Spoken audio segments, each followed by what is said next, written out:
Labas visas! Šiandieną pasirinkau tokią temą apie savo naujus pirkinius. Per praėjusias 2 savaitės pirkau nemažai gal naujų priemonių, kurios iš tiesų pasirodė visai neseniai, kai kurios jau buvo seniai pasirodžios, tačiau labai norėjau jas išbandyti ir pristatyti būtent jums. Tai šiandieną pristatysiu visai nemažai savo pirkinių, kurie man paliko įspūdį arba tiesiog labai nuvylė. Taigi, pradedam. Pradėti norėčiau nuo veido švaros, nes kiekvienas makiažas neatrodys tobulai, jeigu tavo oda nėra švari ir neišvalyta nuo porų. Taigi, pristatysiu šią kompaniją Mixa. O pradėsiu aš nuo 2 micelinių vandenų. Taigi, turiu 2 buteliukus micelinio vandens. Pirmas yra Optimal Tolerance, antras yra Anti-Dryness.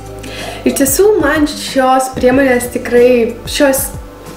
firmos priemonės labai patinka, nes yra sukurtas su medicinos specialistų priežiūra ir iš tiesų yra labai kokybiškos, nors kaina tikrai nesikandžioja. Šios priemonės skirtumai. Šios priemonės yra skirtos jautriai veido odai. Kaip aš turiu jautrią labai veido odą ir sausėjančią veido odą, tai yra man labai svarbu. Ir manau, kiekvienai merginai yra labai svarbu. Rinkčiausi šitos spalvos Mixa micelinį vandenį vien tik dėl to, kad jis labiau man drėkina odą negu šis, nors pagal Anti-Dryness užrašą turėtų drėkinti man šitas labiau. Tačiau renkuosi šį. Tačiau šios priemonės abi tikrai turi pliusų, neturi jokių alergenų, kurios užkemša poras ir tikrai veidas nesialergizuoja ir jokių reakcijų su mano veidu tikrai nevyksta, o tiesiog nusivalo labai gerai. Minusas tame, kad iš karto nelabai žinau, ką reikia daryti po to nusivalius su šiuo miceliniu vandeniu. Nusivalius šiuo vandeniu būtina nusprausti dar papildomai veidą, nes iš tiesų šis pasilikęs veido odoje micelinis vanduo gali sukelti kažkokias alerginės reakcijas, nors rašo, kad alergenų nėra. Tačiau rekomenduotina nusiplauti gerai vandeniu po šios procedūros. Kita priemonė, Mixa priemonė, kurią apžvelgsiu, tai yra Mixa valomasis pienelis. Iš tiesų, man ši priemonė labai patiko. Micelinis vanduo yra pagalbininkas tikrai geras, o jeigu aš noriu nuraminti odą, tikrai naudoju Mixa pienelį. Jeigu oda šiek tiek yra po šalčio ar po ko tiesiog paraudusi, pienelis yra daug geriau negu micelinis vanduo. Ir makiažą nuvalyti yra daug saugiau su juo, nes būtent šis pienelis yra drėkinamasis ir drėkina odą labai gerai. Šis pienelis, man atrodo, geriausiai tiks normaliai arba labai sausai odai. Tačiau ne į berimus linkusiai odai, nes jeigu turite berimų, ši priemonė šiek tiek kemša poras ir iš tiesų gali šiek tiek užkimšti jūsų poras. Taigi, taip pat šią priemonę po naudojimo rekomenduočiau nusiplauti vandenį. O pliusas yra tame priemonėje dar vienas pliusas, tai yra, kad jo kaina yra tiesiog prieinama kiekvienai, tai yra 4 su kažkiek euro. Ir iš tiesų pakuotė yra gan didelė, dozatorius labai patogus, o naudoti ją išties labai paprasta. Ir paskutinioji Mixa priemonė yra valomosios putos. Jos tikrai nelabai panašios į putas, panašios labai į pienelį, tačiau patrynus tarp rankų ir šiek tiek su vandeniu tikrai suputoja ant veido. Šią priemonę aš įsigijau gal prieš porą dienų, tačiau ją atidėsiu, nes iš tiesų man visiškai netiko, tačiau nors rašė, kad čia yra drėkinamoji puta, tačiau jinai visiškai nepasiteisino mano veidui. Veidas tapo sausas ir jį reikėjo labai smarkiai drėkinti. Tačiau šis minusas tinka tik mano odai, galbūt jūsų odai tai visai tiktų. Tačiau ši priemonė yra, kaip ir sakiau, be jokių alergenų ir parabenų. Ir ši kosmetikos įmonė visiškai draugiška gyvūnėliams. O kaina jo yra labai panaši kaip ir pienelio, tai yra 4 ar 5 eurai. Iš tiesų nėra labai daug. tačiau būtent iš visų naudotų miksą priemonių šios daugiau nelabai norėčiau rinktis, nebent aš ją naudojau kažkaip ne taip, kaip reikėtų naudoti. Tęsiant veido odos temą, norėčiau apžvelgti Rasa BB kremą. Šį kremą pasirinkau vien tik dėl to, nes buvau išgirdusi apie jį labai gerų atsiliepimų. Jo sudėtyje įeina migdolo aliejus, taip pat ir hialuronas. Šį kremą naudoju beveik kasdien. Tiesiog švelniai pakeisti savo odos spalvą, kad ji būtų šiek tiek išraiškingesnė, būtent žiemą, kai yra išblyškusi. Rasa BB kremo pliusai yra tame, kad jis labai gerai drėkina odą. Tačiau nelabai gerai pasižymi tuo, kad jis labai smarkiai maskuotų. Man asmeniškai to nereikia. Aš tiesiog jį patepu tam, kad ji nebūtų išblyškusi mano oda. O jeigu norit jau stipresnio maskavimo efektą, tiesiog reikėtų naudoti maskuoklį. Sudėtis yra labai gera, nekemšanti porų. Ši kosmetika visa Rasa yra draugiška gyvūnams, riebiaodėms. Galbūt nereikėtų rinkti šios priemonės, nes jinai laiku bėgant oda gali riebaluotis. Tačiau kaip man sausą odą turinčiai merginai iš tiesų yra labai gera priemonė, nes jinai tikrai man nesausina veido odos ir veido oda išlieka visą dieną tokia pati. Mano BB kremo spalva yra medium, taip kaip vasarą aš dažniausiai naudoju vos ne pačias tamsiausias BB kremus arba iš visų nenaudoju, tai žiemą naudoju šiek tiek šviesesnius, bet tačiau išlieku prie medium. Tai šiaip to efekto labai dengiančios smarkiai veidą iš tikrųjų nėra kaip kituose. Jis tikrai nėra, kaip galima kitaip pasakyti, ryžas. Iš tiesų yra labai gražios spalvos, o dozatorius taip pat yra labai patogus. Taigi, manau, šios priemonės tikrai nereikia daug, vienas paspaudimas ir visas veidas yra padengtas. Labai lengvai įsigeria ir tikrai nekemša nieko. Kaina taip pat nėra didelė, man rodos apie 7-8 eurus už visą buteliuką, taigi tikrai rekomenduočiau toms, kurios tikrai nenori labai didelio dengimo ir tikrai, kad jų oda būtų sudrėkinta ne tik su paprastu kremu, tačiau kad jis šiek tiek pakeistų veido spalvą. Kalbant toliau apie veido odą, štai mano mylimiausi pagalbininkai šią žiemą, tai yra Ivostin žiemos kremas ir Vivi žiemos kremas, kurį neseniai įsigijau, iš tiesų labai padarė gerą įspūdį. Apie šį kremą kad nors pakalbėsiu vėliau, o dabar kalbėsiu apie šį Vivi žiemos kremą. Jo sudėtyje įeina labai daug aliejų, tai pavyzdžiui kaip sojo aliejus, turintis labai daug antioksidantų, nekemšantis porų. Toliau yra labai daug cinko oksido, kuris labai ramina odą. Vėliau gali pasižymėti kaip levandų, eukaliptų, rozmarinų ir mėtų eteriniais aliejais. Iš tiesų kvapas yra primtinas, tiesiog galbūt yra šiek tiek aštrokas. Man šis kremas iš tiesų labai didelis pagalbininkas, nes labai greitai įsigeria, nereikia laukti, nėra riebus. Tiesiog labai gerai drėkina. Tikrai nepasižymėjo, kad jis taptų kažkoks blizgus ant mano veido. Tikrai jokio lipnumo nėra. Ši kosmetika visa pasižymi tuo, kad yra draugiška ir ekologiška. Ir draugiška gyvūnams ir ekologiška mums. Ir taip pat draugiška mūsų veido odai.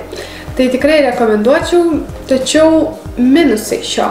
Kaina yra pakankamai didelė, tai yra apie 15 eurų už tokį nedidelį buteliuką. Dozatorius aišku patogus, tačiau mes su šia kaina gauname labai kokybišką produktą ir gauname kokybę bei teigiamą atsiliepimą nuo mūsų veido odos. Iš tiesų manau, kad šio buteliuko tikrai neužteks mano veido odai šiai žiemai, nes iš tiesų yra tikrai nedidelis kiekis, 30 gramų. Esu išbandžius Oriflame pieštuką nuo spuogų. Šiaip šį pieštuką naudoju dažniausiai, kai iškyla tik tai mažas spuogelis. Iš tiesų nepakeičiamas dalykas, kuris man tikrai padėjo. Nežinau, ar daugelį šis dalykas padėjo, bet būtent man asmeniškai yra tikrai labai padėjęs dalykas. Tai yra su arbatmedžio aliejumi šiek tiek toksai tepaliukas, kuris iš tiesų sausina spuogą ir neleidžia jam kilti ir plėstis toliau ir visiškai dezinfekuoja aplink tą vietą ir iš tiesų tikrai gera pagalba. Čia yra 15 ml, dozatorius yra tiesiog paprastas pieštukas, kurio pagalba galime teplioti. Kvapas man iš tiesų labai patiko ir kaina tiesiog yra prieinama, man atrodo, 3 eurai, o užteks jums tikrai jo ilgam, nes aš naudoju maždaug apie pusę metų, tai mano buteliukė dar likę va tiek viso skysčio. Taigi šį rekomenduoju tikrai šį pieštuką rekomenduoju visoms, kurios tikrai nori atsikratyti nepageidamų spuogų per kelias dienas, kad jie išnyktų. Toliau nuo veido odos keliaujam prie rankų. Ir apžvelgsiu naująjį VV Espresso Hand Cream. Tai yra rankų kremas espresso aromato. Ir iš tiesų, kokie šio produkto pliusai. O pliusai yra tokie, kad yra praturtintis labai daug aliejų, iš tiesų labai čia daug išvardintų yra, o tie aliejai labai yra geri ir labai tenkina mūsų rankas. Iš tiesų labai gerai drėkina, labai greitai įsigeria, nepalieka jokio lipnumo ant rankų, iš tiesų galima po kokių 10 sekundžių po užsitepusio kremo tiesiog vėl grįžti prie darbų ir puikiai mėgautis tuo, ką norime daryti. Taigi šio produkto minusai. Pirmas minusas yra tame galbūt, kad jo kaina yra pakankamai didelė, apie 13 eurų. Tačiau, kaip ir minėjau apie šį VV žiemos kremą, už tokią kainą gauname labai gerą kokybę. Antras minusas tame galbūt mano minusas asmeninis, tame, kad jisai labai man įkyrėdavo kvapas, nes yra espresso kavos aromatas, kuris tikrai paslinda po visą kambarį ir tiesiog bėgant laikui labai atsibosta ir labai pradeda įkyrėti. Tai čia galbūt kam nors kavų mylėtėms gal tai bus labai skanus kvapas ir tiesiog labai patiks. Trečias minusas yra tame, galbūt tai yra kiekvienam suprantama, kad rankų kremą mes tepame ant rankų, tačiau nei parduotuvėje, nei internetinėje jų parduotuvėje nieks nepraneša apie tai, kad šio kremo negalima naudoti ant veido odos, todėl kad jis labai smarkiai kemša poras. Jeigu mes naudosime ant savo veido odos, gali atsitikti kažkokia nelabai gera situacija ir nelabai gera palanki situacija, kurios galime išvengti vien tik naudojant šį kremą pagal paskirtį. Norėčiau paminėti tą, kad jisai nelabai yra praturtintas daug vitaminų, todėl nelabai gydo mūsų odą, tiesiog ją sudrėkina, tačiau negydo. Dabar apžvelgsiu mano naujus atradimus, Maybelline atradimus, kuriuos dabar naudoju kiekviename savo makiaže. Pirmąją apžvelgsiu Maybelline Master Strobing Sticką. Jo dozatorius ypač patogus, tai yra labai panašaus kaip į lūpdažį, tiesiog šiek tiek storesnis. Man išties labai patiko, jisai nekemša porų, paskirstyti yra labai lengva, tiesiog pirštų pagalba galima jį pasklaidyti po veidą. Kaina yra prieinama, man atrodo 8 eurus mokėjau, tiesiog yra labai patogu jį tepti. Aišku, riebiaodėms jisai nelabai tinka, nes riebiaodžių oda ir taip blizga, tačiau man buvo tikrai didelis išradimas, kurį norėjau tikrai išbandyti ir visoms rekomenduočiau, nes būtent sausas highlighteris man nelabai tikdavo, nes jisai man sausindavo odą ir tiesiog jisai negražiai pasiskirsdavo ant mano odos. Tačiau buvo tai, kurį atradau patį mėgstamiausią savo highlighterį ir naudoju jį iki šiol. Taigi, kitas mano Maybelline atradimas tai yra Maybelline Master Contour. Tai yra kontūravimo pieštukas, kuris tikrai buvo mano atradimas. Iš tiesų, už vieno kainą gauname 2. Tai yra kaip 2 viename. Gauname ir tamsią spalvą, kurią galima patamsinti savo skruostikaulius virš kaktos šioje vietoje. Ir gauname taip pat šviesų atspalvį, kurio galima iššviesinti kai kurias vietas, kurias norime. Atsisuka taip pat panašiai kaip lūpdažis. Produkto iš tiesų yra labai daug. Manau, tikrai man ilgam užteks. Kaina yra priimtina, yra apie 9 eurus. Tikrai siūlyčiau įsigyti toms, kurios tikrai mėgsta kontūravimą, nes struktūra yra visiškai puri, nežinau, labai minkštutė ir ją paskirsti iš tiesų nėra labai sunku, nes jinai tiesiog paskirsta po veidą labai tolygiai ir gražiai.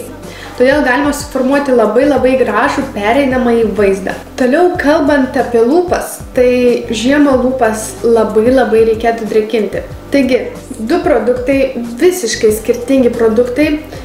Mano mylimiausias produktas ir mano nemylimiausias produktas lūpoms, kurį tikrai atidėjau šalį ir tiesiog nebenaudoju. Tai pirmasis, kurio nebenaudoju, tai yra Evelyn Cosmetics Extra Soft Bios SOS.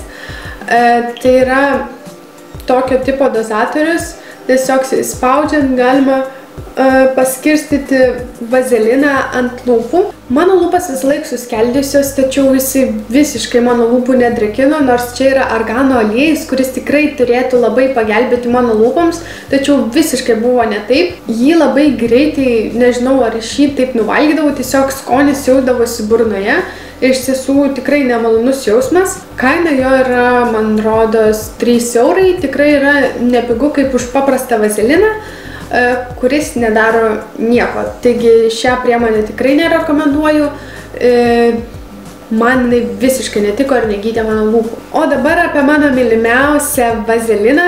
Tai yra Nivea lūpų sviestas su vanilijos ir makadamijos aliejais. Mano lūpoms nieks nėra taip padėjęs kaip šis lūpų sviestas.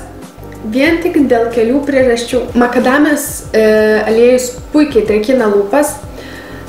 Šis sviestas per kelias dienas išgydė mano taip susausėjusias lūpas, nes tiesiog buvau labai smagiai nustebinta ir naudoju jį iki šiol. Jau naudoju kiekvieną dieną po kelis kartus, kai tik jaučiu, kad jau lūpos pradeda šiek tiek sausėti. Dar vienas pliusas tame, dėl kurio aš jį labai mėgstu, tai yra, kad būtent užsitepus šio vazelinu ir lūpų sviestu, tiesiog lūpos yra paputlinamos ir jos labai sveikai blizga ir atrodo labai sveikai. Paskui 2 pliusai, kad jo kaina yra labai nedidelė, tai yra apie 2 eurus. Iš tiesų verta pirkti, vien tik dėl to, kad jis puikiai drėkina, nekemša porų ir tiesiog kvapas yra nuostabus, jį labai mėgstu, tai vanilė su makadamijos aliejumi ir puikiai rekomenduoju kiekvienai, ypač žiemos laikotarpiu, kai lūpos turėtų būti sveikai atrodančios.